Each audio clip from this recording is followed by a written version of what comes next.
Hey, Facebook had the topic of making patients dependent on treatments come up today, and how manual therapy is bad because it makes patients dependent on the therapist or the clinic or whatever. So there's a lot of reasons why, or there's a lot of different manual therapy. Anytime you put your hands on somebody, that's technically manual therapy, and there's a lot of reasons why most manual therapy is bad and actually makes patients worse. One of them would be making patients dependent on somebody else. With what we're doing with the 180 system, it's definitely manual therapy. We're putting our hands on people to reestablish normal neuromuscular facilitation, but we are doing that and educating them and giving them things to do at home to make them independent of us. So we are not making patients dependent on us by saying, hey, you have to come in and have us turn these muscles on all the time. What we're saying is these muscles are turning off. Some have been turned off more than others. They're going to take a little bit more help from us to get them going. But once we get them going, we're giving you a home exercise program. And the reason why we're giving you a home exercise program, the purpose of that program is to take the place of us. So some of those exercises are going to have the focus and the goal of refacilitating normal facilitation, and the other exercises are going to be active dynamic reinforcement exercises to re-educate your body to use normal biomechanics or maximize biomechanics.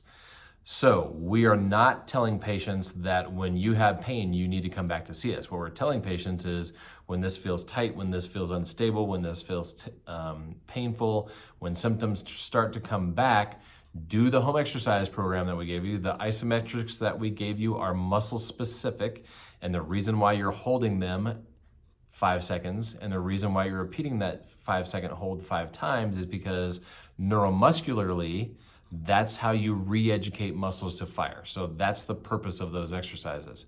After you get done doing those exercises, then we go on to your active dynamic things, squats, lunges, band exercises, whatever it is, to reinforce the firing pattern. So those are motion specific exercises, not muscle specific exercises. So there's 2 reasons why we give people the 2 different exercises. And the overall reason is to make them independent so they know what to do themselves. So when they come back for their 2nd and 3rd and probably 4th visit, we're picking up where we left off. We're not starting over again, which is what you do with conventional physical therapy. So this conversation came up because a patient came in and mom said, well, we've done physical therapy exercises before. And I said, correct, we're not going to do physical therapy exercises before or again because we don't do conventional physical therapy. And when I asked her what those exercises were, they were correctives and just exercise to do exercise because you need to do exercise, which totally misses the point.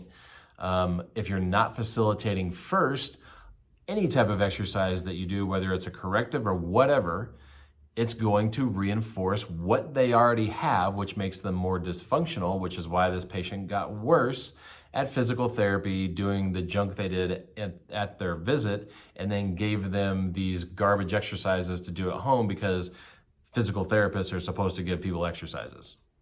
Well, hopefully they're supposed to give people the correct exercises for the correct reason, and then people actually get better and they stay better in between visits. So when they come back for their follow-up visit, you're picking up where you left off and you're moving forward rather than doing the same thing over and over again every time they come in and they keep complaining about pain, and then you fall into the whole, well, let's cover up your pain with whatever gimmick we can pull out from underneath the shelf. So you should not be making patients dependent on you and dependent on your treatment strategy. And that can include teaching them how to stretch, because now they're dependent on that to cover up symptoms, teaching them how to use a Theragun, teaching them how to put tape on themselves. So you're teaching them something to do at home, but that something that you're teaching them is a symptom modification gimmick that is not getting to the root cause, that is not helping them solve their problem, which is making them dependent on that gimmick which you gave them. So long story short, they're still dependent on you.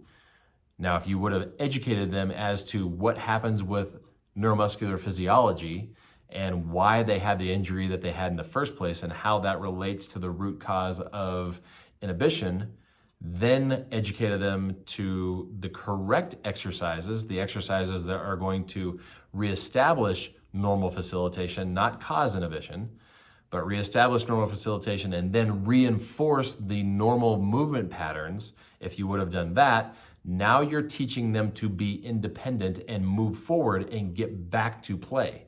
So if you're giving them exercises or giving them treatment strategies that keep them on the sideline or cause them to go back to the sideline because the whole purpose of what you gave them was to make them feel better instead of function better, you're still making them dependent on you in the long run. So what we should be doing is getting to the root cause, reversing that, educating patients on how we did that, then telling them these are the exercises that we're going to give you at home. This is the purpose of the exercises, and you should be able to do this and feel like you're either getting better or at least maintaining what you're doing here. So when you come back, we're moving forward every single visit and you're progressing every single visit rather than just doing the same thing or reaching for a new symptom modification gimmick because the last one didn't work. So just a little note there on building independence with your patients through patient education, root cause analysis, and neuromuscular physiology.